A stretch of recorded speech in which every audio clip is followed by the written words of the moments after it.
Cell the fundamental unit of life, ये chapter आप पढ़ने वाले हो या पढ़ा और आपको समझ में नहीं आया तो ये वीडियो आप ज़रूर देखिए। इस वीडियो को देखने के बाद जब आप वो चैप्टर पढ़ेंगे तो आपको 100% वो चैप्टर समझ में आ ही जाएगा। क्लास 9th में हो या क्लास 11th में, सीबीएसई बोर्ड में हो, आईसीएसई बोर्ड में हो, स्टेट बोर्ड में हो, किसी भी बोर्ड में आप हो, cell the fundamental unit of life chapter पढ़ने के पहले ये वीडियो ज़रूर देख लीजिए।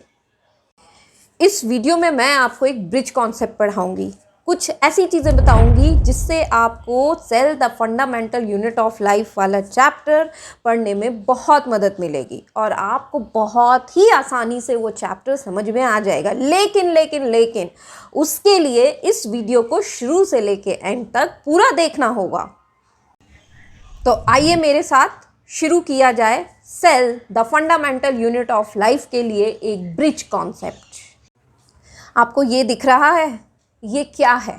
आप सोचेंगे बचपन में ये हमने खेला है, ये तो खिलौना है, लेकिन इसको हम cell the fundamental unit of life वाले चैप्टर से किस तरह से लिंक करेंगे। ये देखिए, ये एक खिलौना है, ये बचपन में हम सभी ने खेला होता है, लेकिन क्या ये खिलौना एक पार्ट से बना है? नहीं, कई सारे ब्लॉक्स को यूज़ करके इसको तैयार किया गया है। तो ये अल्टीमेट यूनिट इसकी क्या होगी? वो छोटा सा ब्लॉक जिसको यूज़ करके ये पूरा खिलौना तैयार किया गया है।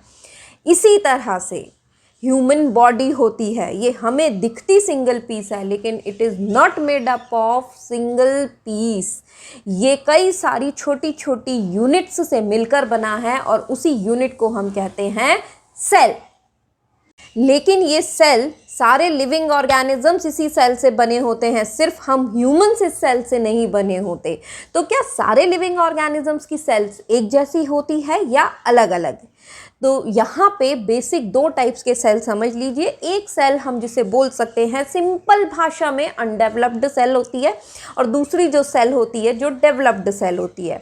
अनडेवलप्ड सेल यानी प्रिमिटिव है, पुरानी है, कुछ स्ट्रक्चर्स उसमें कम हैं, तो वो कुल मिला के पुरानी टाइप की सेल है, जिसको हम टेक्निकली प्रोकैरियोटिक सेल कहते हैं। और दूसरी जो डेवलप्ड सेल है, जो जिसमें ज़्यादा स्ट्रक्चर्स हैं, जो कि हायर ऑर्गेनिजम्स में होती है, उसको हम यूकैरियोटिक सेल कहते हैं। लेकिन ये सेल फर्दर, दो टाइप्स की जो मैंने सेल बताई, ये फर्दर किससे बनी होती है? ये भी तो कुछ चीज़ों से बनी होती है।